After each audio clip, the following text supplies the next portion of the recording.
అందరికీ నమస్కారం. తెలంగాణ రాష్ట్రంలో ఉన్నటువంటి కేంద్ర మాజీ మంత్రి ఎంపీగా పనిచేసినటువంటి రేణుకా చౌదరి గారు ఒక మాట మాట్లాడారు. జగన్మోహన్ రెడ్డి గారు పుట్టిన 2వ నిమిషమే విజయమ్మ గారు గొంతు నిర్మించి చంపేసి ఉంటే సరిపోయి ఉండేది అంటుంది. అంటే ఒక ఆడజన్మ, ఒక తల్లి జన్మ పుట్టి తన బిడ్డని చంపి ఉంటే బాగుండు అనేటువంటి కర్కశంతో కూడినటువంటి ఆలోచన లక్షణాలు ఉన్నటువంటి ఈ వ్యక్తులు అసలు భూమి మీద ఒక తల్లిగా, ఒక ఆడజన్మ ఎత్తినటువంటి మనుషులుగా వాళ్ళని లెక్క చేయొచ్చా? అలాంటి లక్షణాలు మీకు ఉండటమే కాకుండా మళ్ళీ వేరే ఒక తల్లిని సలహాలు ఇస్తారా? చంపితే బాగుండు అంటారా?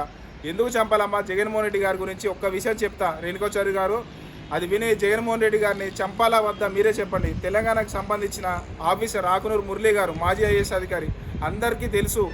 ఆయన కొత్తగూడెం ప్రాంతం చెందినటువంటి వ్యక్తి, చాలా మేధావి. ఇక్కడున్న కేసీఆర్ గారి పాలనలో ఖచ్చితంగా అటువంటి నాయకుడు, అటువంటి ఐఏఎస్ అధికారి, అంత గొప్ప మేధావిని తెలంగాణ ప్రభుత్వం ఉపయోగించుకోలేదు. కానీ జగన్మోహన్ రెడ్డి గారి ప్రభుత్వంలోకి అధికారంలోకి రాగానే ఆకునూరు మురళీ గారు తీసుకొచ్చి అక్కడ ఆయనను అడ్వైజర్గా పెట్టుకున్నారు. అడ్వైజర్గా పెట్టుకొని ఒక్కటే మాట్లాడారు జగన్మోహన్ రెడ్డి గారు, ఏమంటే కీలక మార్పులు విద్యలో రావాలంటే ఖచ్చితంగా మనం మొత్తం అసలు సెటప్ చేంజ్ చేయాలంటే ఎంత ఖర్చు అవుతుంది ఏంటంటే జగన్మోహన్ రెడ్డి గారు ఓపెన్గానే అనౌన్స్ చేశారు 1500 కోట్ల రూపాయలు ఇస్తానని చెప్పి, నేను ఎడ్యుకేట్ చేయాలని ఉంది నాకు అని చెప్పి.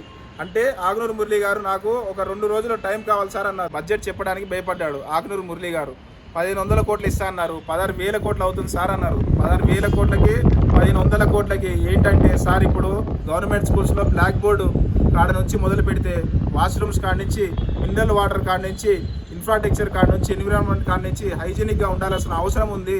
అంటే మంచి టీచింగ్ ఉండాలి, మంచి స్టాఫ్ ఉండాలి, ఇవన్నీ ఉండాలి. దీంట్లో ఎవరు దళారీ వ్యవస్థ రూపాయి కూడా ఎవరు దళారీ తినకుండా ఉండాలంటే ఇప్పుడు పేరెంట్స్ కమిటీ ఇన్వాల్వ్ చేసుకుందాం. ఇందులో పేరెంట్స్ కమిటీ ఇన్వాల్వ్ చేస్తే అంటే పేరెంట్సే ఈ స్కూల్ని రక్షించుకుంటారు. దానికి 16,000 కోట్ల రూపాయలు ఖర్చు అవుతుంది అని అనగానే జగన్మోహన్ రెడ్డి గారు ఎమ్మటే గ్రీన్ సిగ్నల్ ఇచ్చేశారు. విప్లవాత్మకమైన మార్పులు విద్యలో ఖచ్చితంగా ఆంధ్రప్రదేశ్ ప్రభుత్వంలో ఎక్కడెక్కడో పేర్లు వింటున్నాం. ఏపీ ప్రభుత్వం మళ్ళీ కొత్తగా వినపడిన మనకు పేరు అంటే ఇక్కడ నుంచే వచ్చే మేధావులు కానీ, విద్యలో వచ్చే కీలక మార్పులు కానీ, ఇక్కడ నుంచి వాళ్ళు ఉన్నత శిఖరాలకి అవరోధించడానికి కానీ ఎవరైనా కానీ ఇక్కడ నుంచి మొదలవుతున్నాయి. కాబట్టి జగన్మోహన్ రెడ్డి గారు బీజం వేశారు. ఖచ్చితంగా ఆర్థిక ప్రణాళిక ఒక బీజం పడేటట్టుగా ఖచ్చితంగా ఎంత అద్భుతంగా జరిగిందో మీకు కనపడలేదా? రేణుకా చౌదరి గారు ఇంత గొప్ప పనులు చేసినందుకు వైఎస్ జగన్మోహన్ రెడ్డి గారిని చంపేసి ఉంటే బాగుండేది. రేణుకా చౌదరి గారు చెప్పండి. టీవీ ఇప్పుడు సాక్షి టీవీని కానీ జగన్మోహన్ రెడ్డి గారిని చంపేస్తే ఇంకా జీవితకాలం ఆంధ్రప్రదేశ్లో మీరే,